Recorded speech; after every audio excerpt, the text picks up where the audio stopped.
Oke, adik-adik kelas 2 ya. Adik-adik kelas 2. Ini kita hari ini akan memulai untuk mempelajari embriologi sistem digestivus. Ini adalah ilmu embriologi pertama kamu ya. Karena kan kemarin kelas 1 belum ya. Nah, dalam semua sistem organ, kita akan diperkenalkan tentang pembentukan sistem organ itu dulu. Nah, sebenarnya cara belajarnya seperti apa sih untuk embriologi ini, gitu ya? Embriologi ini sebenarnya adalah mempelajari masa lalu, gitu ya. Masa lalu pembentukannya step by step seperti apa, sekuensnya seperti apa untuk step-step perkembangan intrauterin. Tujuannya adalah sebenarnya adalah untuk mengenali eh, tahapan perkembangan itu seperti apa dan tahu mengenai kemungkinan yang terjadi ketika tahapan itu tidak terjadi dengan baik dan mengakibatkan cacat kongenital atau cacat bawaan, gitu ya. Nah, untuk yang blok pertama, kamu blok sistem digestivus, maka kita akan pelajari ini. Nih ya, jadi cara belajarnya seperti apa? Nanti kamu, jadi kita kan punya cara belajar yang berbeda ya. Kamu kuliah ini buat sebagai pengantar. Udah dengerin aja, kamu kenali bahasa-bahasanya, nggak ada target apa namanya memahami 100, nggak ada ya. Kamu dengerin aja, nanti kamu eh, kembangkan pemahamanmu dengan cara membuka Langman Embryology, kemudian browsing di YouTube ya, video embriologi sistem digestivus. Nah itu. Jadi kamu memiliki pemahaman yang lebih detail step by step mungkin dengan melihat ilustrasi secara 3D ya dengan animasinya itu rasanya lebih lebih masuk akal untuk mempelajari. Kalau zaman kami dulu ya cuma baca buku tapi nggak ngerti ini gimana, cuma membayangkan dalam pikiran gitu ya. Tapi kamu sekarang memiliki cara belajar yang lebih luar biasa ya. Kamu bisa browsing dan itu unlimited. Oke, kita mulai ya. Bismillahirrahmanirrahim. Jadi kita harus tahu bahwa pembentukan ini sistem saluran cerna itu adalah mulai dari mulut sampai anus. Kamu bisa membayangkan masuknya makanan sama keluarnya makanan. Itu sebenarnya konsepnya adalah satu saluran. Satu saluran aja. Dia saluran, kemudian dia mengalami elongasi atau memanjang, berkelak-kelok dan berkembang sesuai dengan apa namanya job deskripsinya dia gitu ya. Nah ini sekarang gini, embriologi jadi setiap pembentukan organ selalu dimulai dari pembentukan lapisan-lapisan apa namanya lapisan-lapisan awal ya. Nah, kalau yang di Gasifus ini berasal dari primitive gut namanya. Jadi dia berasal dari satu tonjolan kecil gitu ya. Nah, kemudian dia akan berkembang membagi menjadi foregut, hindgut, dan midgut. Jadi awalnya satu tub kecil, kemudian dia akan berkembang menjadi foregut, hindgut, dan midgut. Itulah yang nanti akan menjadi cikal bakal saluran cerna kita bisa berkembang bersegmen-segmen. Ya, tuh. Nah ini. Buku lain atau apa namanya literatur lain menyatakan bahwa pembagian Gatchuk ini ada 4 section. Kalau tadi 3 ya, Midgut, Hindgut, eh, apa Foregut, Midgut, Hindgut. Ada satu lagi yang membagi menjadi 4. Jadi pakai mana sebenarnya nggak ada masalah gitu ya. Jadi asal tahu paham. Nah, satu lagi namanya pharyngeal gut. Yang menyatakan bahwa ada tiga, sebenarnya menyatakan pharyngeal gut ini sebenarnya bagian dari foregut gitu. Ada juga yang memisahkan, nggak ada masalah. Bagian dari foregut ini adalah faring, oropharynx, respiratory vertical. Nah, kita tahu kan bahwa namanya bagian atas nih saluran cerna kita kan sangat dia tuh berkembangnya bersamaan dengan saluran respirasi ya. Mulut belakangnya ada faring kan, faring atasnya itu nasofaring ya, tempat kita bernafas. Jadi dia satu kesatuan. Makanya ada yang membagi bahwa ini adalah bagian dari foregut aja yang kemudian bersamaan dengan respiratory di vertical gitu ya. Ada juga yang membagi menjadi berbeda. Kemudian untuk yang dua, yang foregut, itu dia memanjang sampai dengan cikal bakal pembentukan liver atau hepar.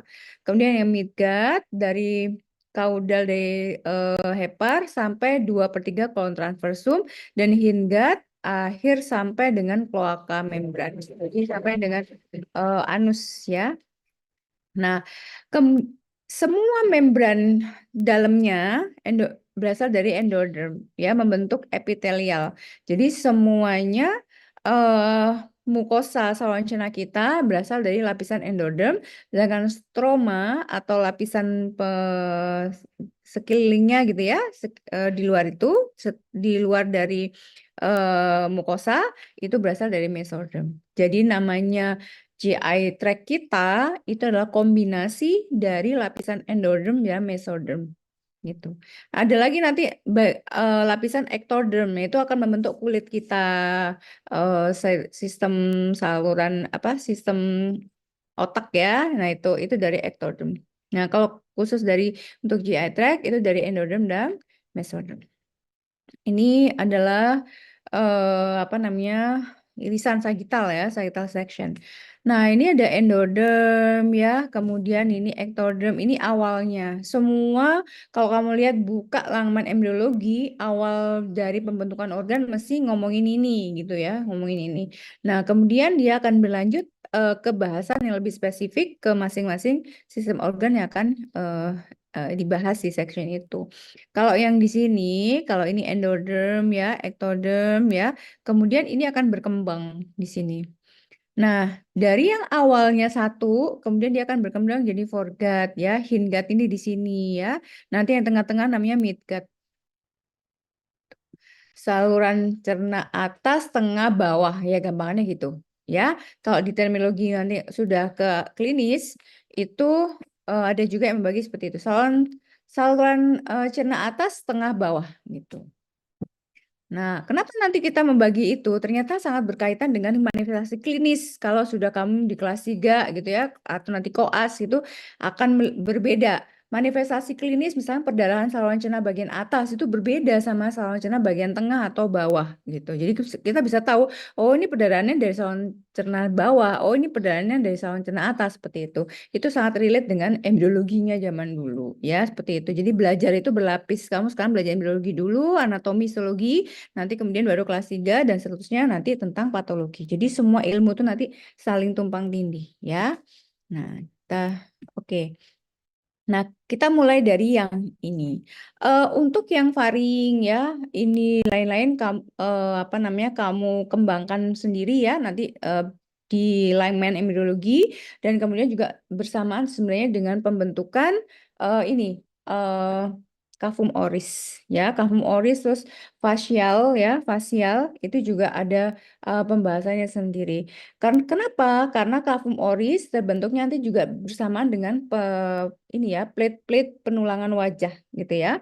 Nah, kalau gagal pembentukan pada organ oral, termasuk ini ya, pembentukan embriologi di bagian oral, dan dia tidak konjugate dengan fasial ya, pembentukan dari fasial ya, sistem organ fasial, maka bisa membentukkan cacat kongenital. Kamu tahu misalkan kayak bibir sumbing ya, labio, palatokiksis ya. Jadi mulai depan ini membelah, ada juga membelah sampai tengah ya, genato, kemudian belakang palato, sampai ke belakang juga bisa. Itu ada juga pembentukan ini enggak terbentuk sempurna. Jadi namanya Pierre-Robin sequence. Jadi dia kecil gitu ya. Kemudian kalau karena kecil lidahnya jadi protusi gitu. Kalau dari samping namanya adalah kayak burung robin ya, burung. Jadi face-nya itu sangat apa ya? Deformitas face-nya tuh khas untuk orang-orang dengan kelainan tersebut. Oke, kita balik ke sini. Esofagus, kamu lihat ini ya, esofagus seperti yang sudah saya jelaskan tadi, seluruh kanal sistem GI tract terbentuk dari satu tube awalnya. Kemudian pada minggu keempat, ini respiratory divertical itu ya, muncul di sini nih. Ya, tadi bilang dia membagi menjadi 4 section. Jadi dia berkembang di situ. Ada tonjolan, dia akan berkembang dari respiratory divertical. Kemudian, nah Kamu bisa lihat bahwa perkembangan organ itu selalu simultan, jadi bareng-bareng gitu ya, bersinergis.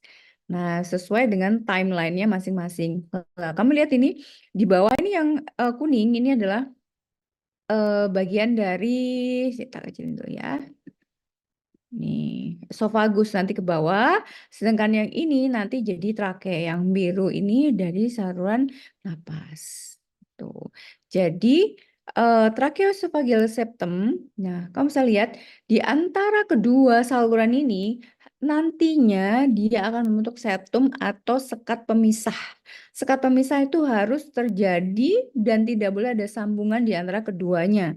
Jadi dia membentuk sistem organ yang mandiri ya, yang belakang jadi sistem saluran cerna, yang depan sistem saluran napas. Gitu.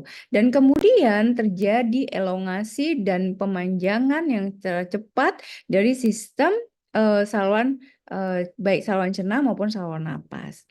Apa yang terjadi pada kondisi ini jika ini tugas perkembangannya tidak terjadi dengan baik? Yang terjadi adalah nih ya, ini tugas perkembangannya adalah ini memanjang ke bawah, ini juga memanjang ke bawah sesuai dengan job desk-nya masing-masing. Kemudian di tengah ini, kemudian harusnya akan terbentuk sekat. Jadi keduanya terpisah ya.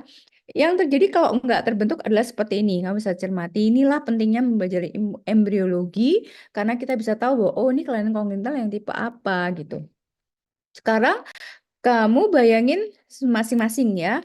Kita bernafas, menghirup udara. Kita makan dan minum ya dengan cairan dan benda padat, itu saluran yang berbeda. Apa yang terjadi pada yang tipe A? Kalau ada fistula atau hubungan atau saluran antara trakea dengan esofagus kita, maka udara yang masuk akan nggak cuma masuk ke saluran napas, tapi juga ke saluran cerna kita. Sedangkan di sini tidak ada koneksi yang atas, ya, atresia esofagus. Jadi atresia buntu, ya. Yang terjadi bayi minum, ya, karena ini kelainan bawaan kan bayi minum, dia akan muntah lagi, nggak bisa turun ke bawah, muntah lagi. Sedangkan dia napas, nangis, masuk sini, jadi perutnya kembung, ya, over distended dari abdomen, kemudian dia muntah terus gitu. Ini yang pertama. Yang kedua, dia nggak kembung, nggak ada udara sampai di sel usus sama sekali, flat abdomennya, tapi dia muntah juga. Yang ketiga ini yang berbahaya ya, dia minumnya akan masuk ke paru-paru. Jadi anak-anak dengan kelainan tipe seperti ini sangat bervariasi klinisnya antara yang gawat sama gawat sekali gitu ya. Kok gawat sekali itu berarti yang kira-kira yang tipe ini C, D, E ini ya gawat banget. Kenapa? Ya dia minum susu, setiap kali minum susu tersedak, terus biru-biru gitu ya, seperti ini. Nah, kemungkinan adalah adanya komunikasi atau hubungan antara esofagus dengan trakea, ya, menyebabkan hal seperti itu. Nah, kemudian udah esofagus seperti itu ya, dia cuma tugas perkembangannya adalah elongasi gitu aja. Nah, kemudian di bagian bawah ada namanya gaster. Nah, gaster itu memiliki tugas perkembangan yang lebih kompleks. Dia nggak cuma memanjang, tapi juga berputar-putar dan kemudian melebar sesuai sehingga nantinya endingnya dia akan membentuk bentukan seperti ini. Nanti kamu kan belajar anatomi ya. Ini ada kurvatura mayor, kurvatura minor nih, kurvatura minor ya, ini kurvatura mayor gitu ya. Kemudian kenapa sih gaster itu kok dia tuh kayak gandul hmm, apa sih yang menggantung gitu ya, seperti itu.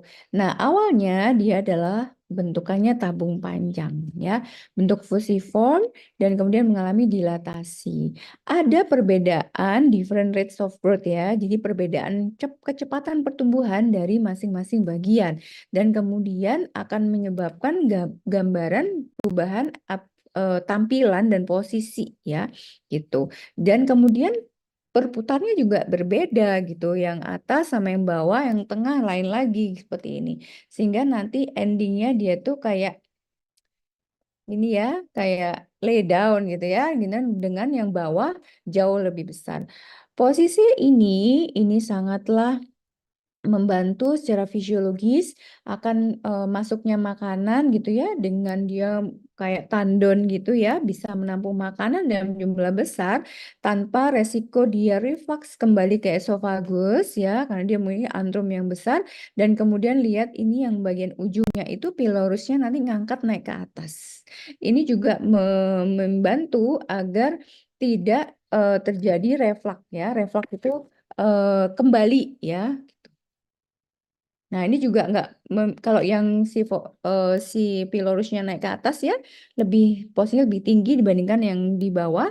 Itu tujuannya adalah biar ke pilorusnya tuh kemarin nggak cepet-cepet, dia sempat dicerna dulu dengan baik oleh gaster itu.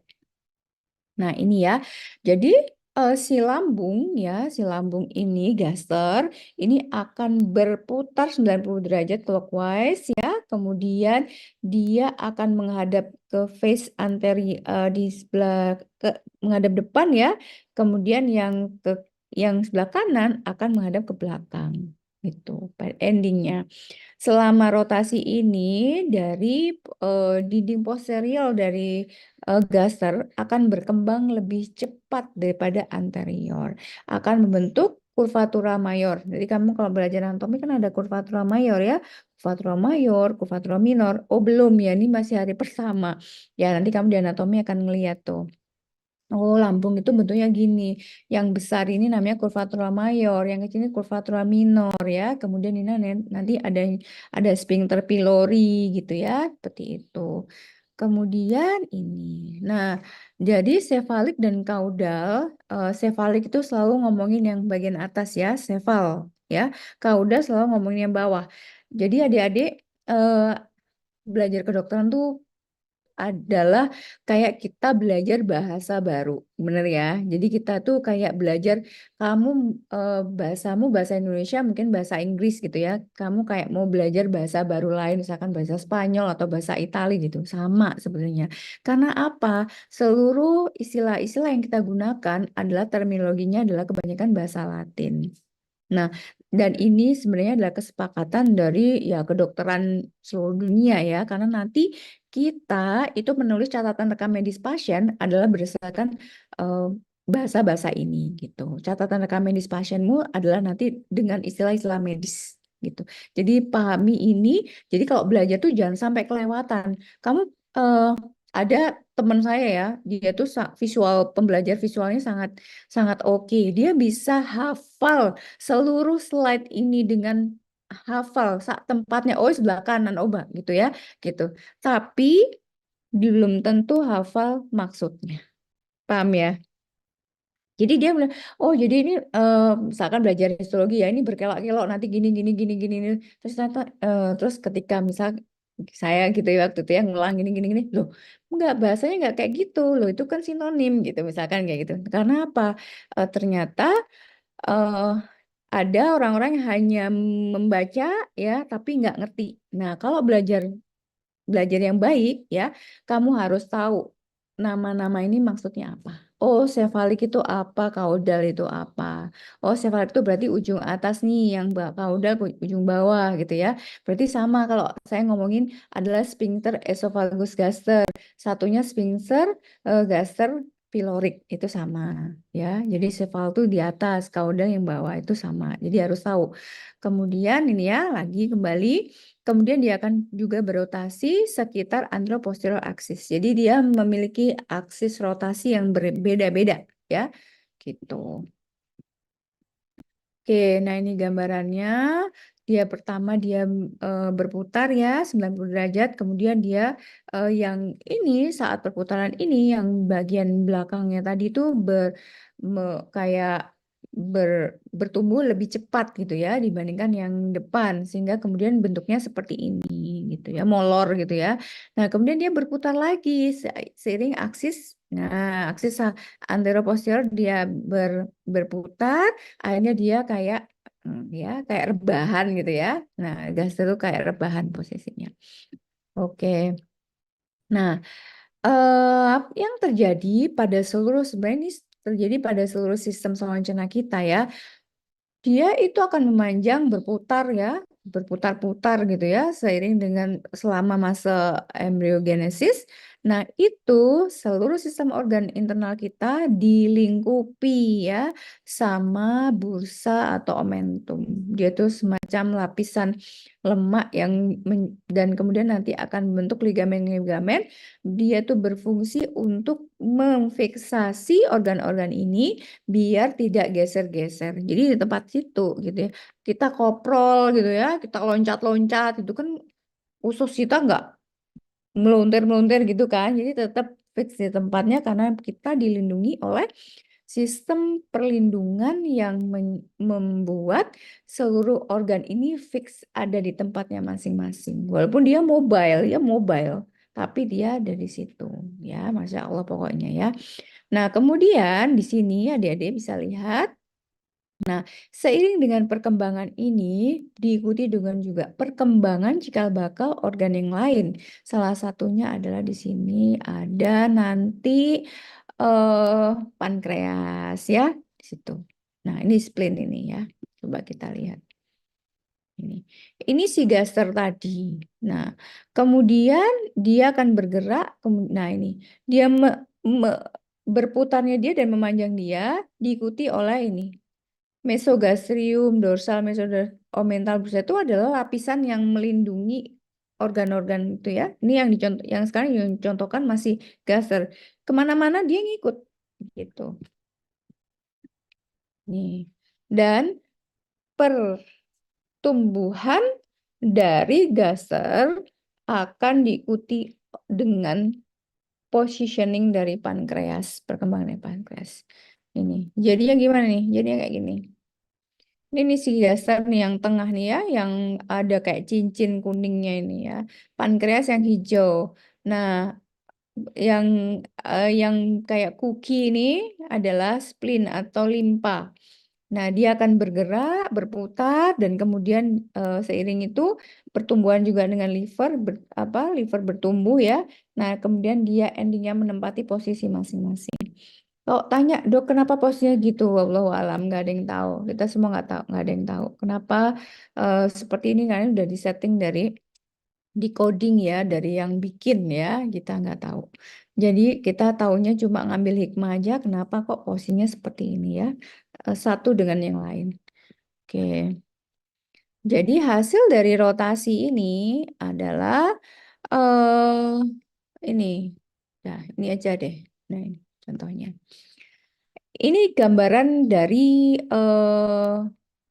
apa lapisan omentum. Kamu kok buka anatomi gitu ya, omentum tuh kayak lemak, tapi kayak tirai, tirai lah ya.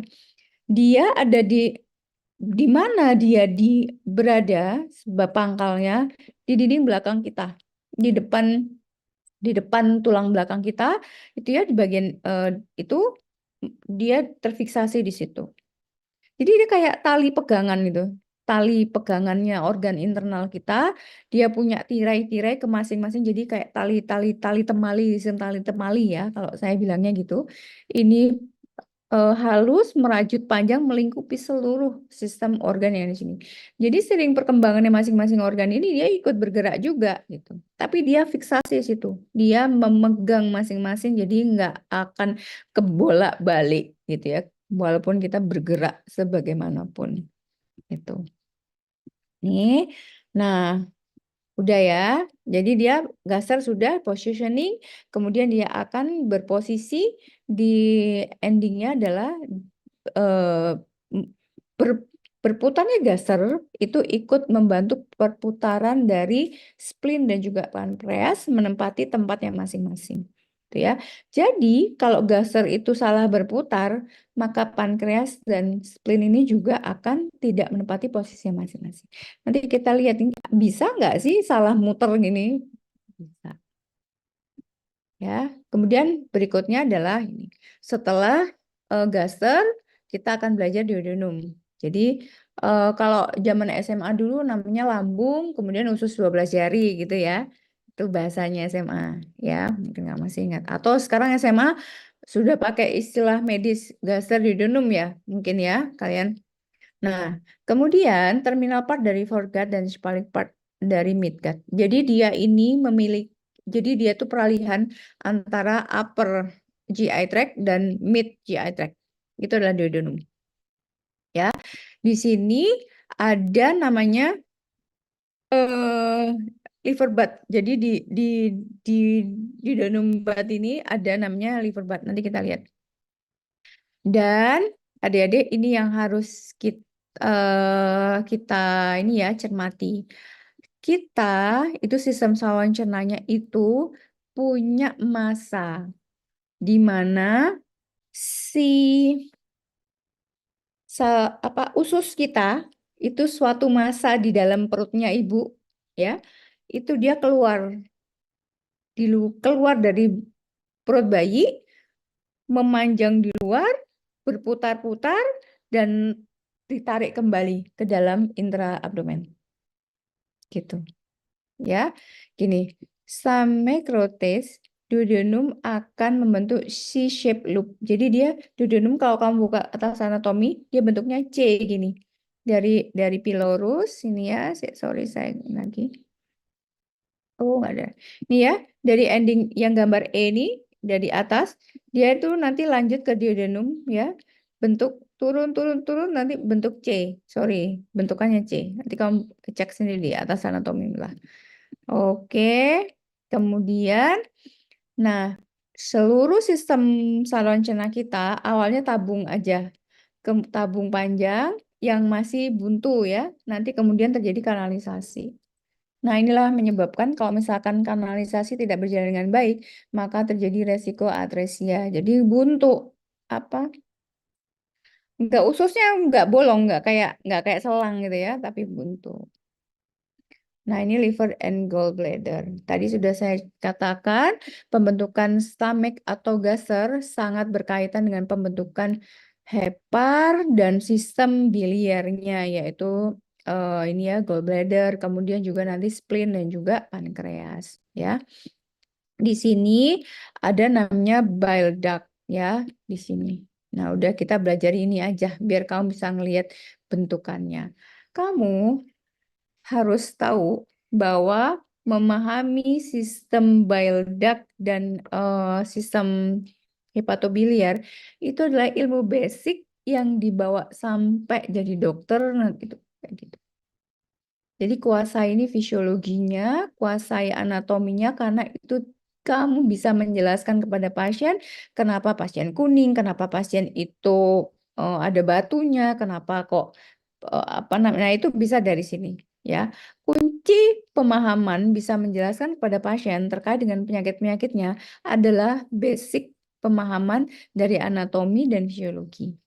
Jadi saya dulu waktu kuliah FK nih, ngapain sih belajar kayak gini nih ya, nggak ngerti, suruh ngapalin ini, apalagi sulkus, girus, apa, dan lain-lain. Duh, bosen banget, kapan ini belajar penyakitnya gitu ya, sombong ya. Ternyata eh, adalah belajar itu bertahap ya. Habis itu setelah kita selesai masalah anatomi, fisiologi, baru kena yang patologi. Nah, adik-adik, saran saya, kuasai dulu yang fisiologi. Kelas 2 ini adalah waktumu untuk membuat pondasi yang baik terhadap pemahaman, terhadap penyakit. Kamu nggak akan bisa survive di kelas 3 memahami patologi penyakit kalau kamu nggak tahu dasar dasar ilmu basic fisiologisnya. Kenapa? Karena kita tahu kalau itu salah ya di kelas 3. Oh, patologinya gini, salah kan ya penyakit ya. Tahu karena kita tahu normalnya. Gitu. Kamu nggak tahu kalau itu sesuatu yang salah kan? Kalau kamu nggak tahu normalnya apa, ya kan? Jadi kelas 2 ini harus kamu lewati dengan baik, mempelajari fisiologi dengan baik, ya seluruh basic science fisiologi ini ya, homeostasis tubuh, dan baru kamu bisa memiliki pemahaman yang baik di kelas 3 gitu. Karena kalau misalkan yang kelas 2 ini tidak kamu kuasai dengan baik, kelas 3 itu kamu kena penyakit, biasanya goyang pemahamannya. Enggak, karena apa? Pemahaman normalnya masih belum kuat. Jadi kita harus tahu normalnya dulu, baru tahu nggak normalnya gitu. Sehingga kalau ketemu pasien, kita bisa bilang, oh ya ini normal, oh ini nggak normal, oh ya kayak gitu. Karena kalau nggak tahu normalnya, kamu akan merasa itu semua sakit gitu ya, abnormal atau kebalikannya malah dibilang oh ini normal semua gitu. Jadi itu. Nah, ini kembali ke sini. Tadi kita berputar. Dia berputar, gasernya berputar ya. Ini gasernya berputar. Berputarnya gaser, meluntirnya gaser itu ikut memeluntirkan ini pankreas dan juga nanti spleen. Pankreas kamu lihat ini. Pankreas itu ada dua jadi tonjolan yang di ventral sama yang dorsal. Dia berputarnya stomach atau gaser itu akan memeluntirkan si pankreas ini sehingga nanti bersambung menjadi satu di daerah belakang bawah gaser. Nah, kalau meluntirnya salah ya, dia bisa salah berputar sehingga gaser nanti terjerat di situ. Kejerat pankreas namanya pankreas anulare. Ya, jadi gejalanya adalah obstruksi usus. Jadi ususnya ya buntu, ya bukan usus buntu yang kamu tahu itu ya, apendisitis itu, tapi benar-benar usus tidak bisa dimasuki makanan atau minuman. Gejala obstruksi itu. Nah, ini adalah liver bath ya. Seluruh sistem ini namanya sistem biliaris. Dia akan mengalirkan getah-getah biliar ya, yang membuat feses kita kuning, pipis kita kuning gitu ya, gitu. Itu sistem biliaris seperti itu. Dan ini juga ada fungsi endokrin di sini. Oke, kita berikutnya. Nah, ini mesenterium.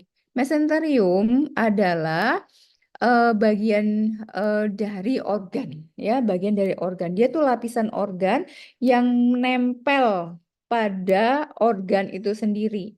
Namanya visceralis, sedangkan yang keluar yang berkoneksi dengan eh, organ itu ya omentum lain-lain itu adalah yang parietal. Jadi yang nempel persis. Jadi seluruh organ kita tuh dilindungi oleh beberapa lapisan protection ya. Yang ini mesenterium dia nempel langsung ya ini ya. Double layer dari peritoneum yang melingkupi seluruh organ dan berkoneksi dengan body wall. Body wall tuh ya dinding tubuh yang bagian belakang itu. Nah, nanti habis itu nanti kemudian di berjalan bersamaan dengan yang omentum tadi ya. Peritoneal ligamen adalah double layer dari peritoneum. Peritoneum itu lapisan pelindung usus ya. Kemudian, nah, di sini berjalan ligamen yang akan memfiksasi satu organ dengan organ lain. Berjalannya ini pembuluh darah, saraf ya, dan limpatik. Itu semua jalannya di situ. Ini pathway, mesentery dan ligamen akan provide pathway dari jalannya ini sistem-sistem eh, apa pembuluh darah ya, limfatik ke seluruh organ visceral gitu. Selain dia melindungi, dia juga untuk menjaga vaskularisasi ya dan juga limfatik itu berjalan dengan baik. Limfatik adalah sistem peredaran eh, darah ya. Jadi sistem peredaran darah kita tuh vesselnya tuh kan ada arteri, vena, sama limfatik ya. Nah ini jalannya bersamaan. Tuh. Nah, ini gambarannya seperti ini. Tadi kita udah melihat momentum lapisan antar organ yang kayak tirai-tirai tipis itu ya. Nah, kemudian di dalamnya itu kemudian dia akan dilapisi juga dengan bersamaan dengan yang eh, peritoneum ini ya. Di antara satu dan organ lain itu ada ligamen-ligamennya. Nanti kamu akan belajar lebih detail di anatomi. Tuh. Nah, di sini kita tadi tahu bahwa dipegang ya sistem bursa itu ya, itu tirai-tirai itu di belakang. Di belakang, nah ini bersamaan dengan masuknya jalan dari arteri. Gitu. Luar biasa banyak vaskularisasi ke intraabdomen kita karena di situ sibuk banget untuk menyerap nutrisi ya dan juga metabolisme ya di situ. Kemudian ini adalah usus tengah ya, usus tengah. Nah, orang bilang usus halus lah. Oh ya, usus halus. Awam bilang usus halus. Dia akan mengalami rapid elongation ya yang akan membuat primary intestinal loop. Nah, ini di luar dari tubuh bayi, di luar ya. Kamu kalau mau melihat nanti videonya, dia tuh keluar keluar, berputar-putar memanjang di luar, pada waktunya dia akan ditarik masuk ke dalam. Dipanggil lagi masuk ke dalam ke intra abdomen, menempati posisinya tanpa tertukar, tanpa kejerit sama sekali. Gitu ya, padahal dia panjang banget ya, bergulung-gulung gitu ya. Kalau kita lihat apa namanya dulu di section kadaver ya, di section mayat, kalau zaman saya dulu kita anatomi masih buka mayat ya di section sendiri. Itu usus tuh panjang banget ya, dia tuh bisa masuk ke dalam intra abdomen kita dan ternyata pembentukannya di suatu masa dia keluar berputar-putar. Tuh. Nah, oke ini aja. Ini. Jadi ini stomach atau gaster, duodenum ya nanti. Nah, kemudian dia ini yang bagian yang midgut dia akan keluar ya berputar-putar. Nah, keluarnya ini juga disertai dengan pembuluh darah satu paket ya, sama dengan organ-organ yang penunjangnya ini. Dia akan membentuk small intestine. Small intestine atau usus halus ya. Nah, ini midgut rotation. Midgut rotation ini memang apa ya berputar-putar dan elongasi ya. Nah, dikatakan itu rotasinya adalah 270 derajat saat komplit. Nah, bahkan ini ya ini namanya coil loop. Nah, istilahnya aja. Jadi sistem sistem bergulung-gulungnya itu ya membentuk coil loop. Nah ini, nah nanti kalau sudah selesai dia akan ditarik lagi masuk ke sini menempati posisinya masing-masing. Ya, posisi masing-masing sini. Nah, kalau yang usus besar ini ya, usus besar itu kolon ya, kolon mulai dari sekum, kolon ascendent, transversum, kolon descendent ini. Dia elongasi, tapi dia nggak ikut berputar-putar di luar. Dia tuh kayak fiksasinya dia tetap di dalam. Yang berputar-putar hanya yang tengah, yang midgut ya, yang hindgut ini enggak gitu ya. Di sini dikatakan the large intestine likewise lengthen, tapi nggak berpartisipasi dalam coiling phenomenon. Jadi nggak dia nggak keluar, nggak berputar-putar itu ya. Di situ rotasinya saat ini ya eh, pemanjangan dan rotasi ini adalah sekitar 90 derajat. Kemudian saat kembalinya intestinal loop ya ke abdomen ya, dia eh, perputarannya 180 derajat. Gini. Ya, gambarannya nanti akan membentuk seperti ini. Ini sudah ini retraksi. Nah, dia midgut retraksi. Dia kan keluar tuh ya, bergulung-gulung di luar, terus ditarik kembali ya. Nah, ini terjadi pada minggu ke-10 ya, akan mulai kembali ke abdominal cavity. Penyebabnya apa tuh? Katanya sih nggak tahu, nggak jelas faktornya kenapa apa yang menginisiasi kenapa minggu ke-10 dia pada balik ke dalam gitu ya, gitu. Tapi dikatakan ini adalah memang eh, fase-fase perkembangan dari organ-organ yang lain ya dan juga eh, fixed positioning juga dari organ-organ intra abdomen yang lain. Jadi dia semacam memberikan semacam kode bahwa udah waktunya balik gitu ya. Itu luar biasa ya. Kalau lihat videonya, jadi pembentukannya sangat rumit ya. Itu. Nah, midgut retraksi. Nah, ini ada namanya appendix yang namanya usus buntu. Kamu bilangnya usus buntu ya. Gitu. Sampai sekarang fungsinya usus buntu atau appendix itu nggak ada yang tahu karena dia itu memang memproduksi ada dalamnya ya internal mukosa memproduksi mukus juga, tapi jumlahnya juga nggak terlalu signifikan untuk apa namanya metabolisme ya. Jadi sampai sekarang ini masih tanda tanya nih fungsinya appendix ini apa gitu ya, seperti itu. Dan posisi posisi appendix ini macam-macam, ada yang retrosekal ya, retrokolik atau macam-macam ya di sini. Cuma kalau dia meradang, inflamasi jadi masalah ya, jadi appendicitis akut itu masalahnya. The hindgut eh ini ya, hindgut itu adalah usus paling bawah ya, usus paling akhir ya. melingkupi 2/3 dari kolon transversum, descending colon, kemudian rektosigmoid, dan upper part dari anal kanal. Ini masih endoderm ya, gitu. Kecuali bagian luar yang menuju ke anus itu adalah ektoderm. Jadi berfusi dengan jaringan kulit kan, kalau yang di luar. Nah, yang di luar itu dia berfusi dengan bagian ektoderm. Tapi seluruhnya sampai dengan yang hinggat itu sebenarnya semuanya adalah mesoderm. Ya. Dan endoderm ya, mesoderm untuk stromanya mesoderm, tengahnya itu adalah endoderm. Nah ini. Nah, untuk yang bawah, saluran cerna kita itu berkembangnya di suatu masa juga bersamaan dengan sistem genitourinary. Jadi ada 3 sistem yang berkembang di bawah bersamaan. Nah, dikatakan makanya di slide sebelumnya, kenapa sih minggu ke-10 tuh pada balik ya, intestinal cooling phenomenon itu adalah karena pembentukan sistem genitourinary lain-lainnya juga sudah mulai harus terfiksasi di tempatnya masing-masing. Jadi dia kasih kode, yuk cepat balik kita mau positioning gitu ya, mau rapi-rapi gitu contohnya.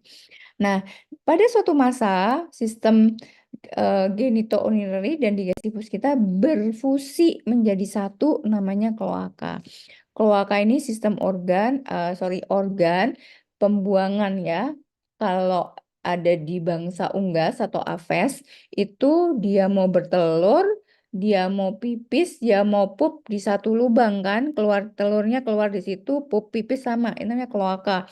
Kita manusia juga pernah di suatu masa embriologi juga memiliki kloaka sebelum semuanya kemudian bersegregasi membentuk septumnya masing-masing menjadi organ yang mandiri. Jadi makanya nggak boleh ada hubungan antara genital sama urinary, nggak boleh. Kalau saluran digestivus dengan urinary juga nggak boleh. Kamu bisa bayangin kalau ada fistula dari uretra gitu ya. Jadi pipisnya akan bercampur dengan feses ya, urin kita akan bercampur dengan feses. Nah, itu akan menjadi infeksi yang tidak berkesudahan. Atau dari rektosigmoid itu ada fistula masuk ke vestibulum vagina gitu ya. Nah, sama aja. Jadi ada infeksi di vagina yang nggak selesai-selesai karena ternyata ada hubungan antara kolon dengan vagina. Jadi kan kolon isinya bakteri ya gitu. Nah itu. Tapi kalau bangsa unggas ya mereka memiliki sistem pertahanan sendiri. Kalau di manusia itu harusnya berkembang terpisah setelah itu. Nih, ini contoh-contohnya. Apa yang bisa terjadi pada pembentukan di bagian hinggat. Yaitu yang pertama ini ada urorectal fistule. Jadi urorectal fistule. Jadi urinary ini kandung kemih ya. Ada fistule dengan ini rektum. Nah, ini jadi pipisnya terkontaminasi feses. Ini. Jadi urin kita terkontaminasi feses. Ini juga jadi ada vaginal fistule. Jadi dari vagina keluar feses karena di sini ada fistule gitu. Jadi kalau bisa bayangin harusnya ini adalah tempat yang steril ya. Kanal urin ini, kanal vagina ini adalah tempat yang ya kalau yang ini nggak steril tapi tidak ada E. coli di situ ya. Jadi ini adalah suatu kondisi infeksi berulang biasanya. Kemudian ini atresia ani, jadi nggak punya lubang. Jadi bayi-bayi biasa kadang nggak punya lubang anus ya, gitu mati. Cuma ada anal dimple sedikit, ternyata nggak tembus. Nah ini biasanya bayinya udah muntah berulang, distended, kadang muntahnya fekal. Muntah fekal tuh muntahnya isi feses, karena reflux ini, nggak ada jalur. Nah ini adalah kondisi salah satu emergency in pediatric surgery. Jadi dia harus segera buat something di sini, harus didekompresi ya. Ini adalah operasi yang usito ya. Itu kalau enggak bayinya bisa meninggal karena di sini akan terjadi infeksi. Atau yang ini anal membran. Kalau ini biasanya cuma dibuat lubang ya, ketahuan tanpa jaringan. Kalau ini harus rekonstruksi, dibuatkan lubang anus ya. Nih kalau ini biasanya hanya lebih simpel karena memang dia membrannya saja dibuat lubang apa sambungan kecil gitu aja udah cukup membantu. Kemudian ini ya, cloaca itself adalah endoderm line cavity. Kemudian keluar di luar itu tadinya sudah saya jelaskan ya adalah ectoderm. Karena apa? Dari anus dia itu berfusi dengan jaringan kulit dan jaringan kulit memang terbentuk dari lapisan ectoderm. Gitu. Udah itu aja. Lain-lainnya bisa kamu tambahkan sendiri. Sampai sini ada yang mau nanya dulu, adik-adik?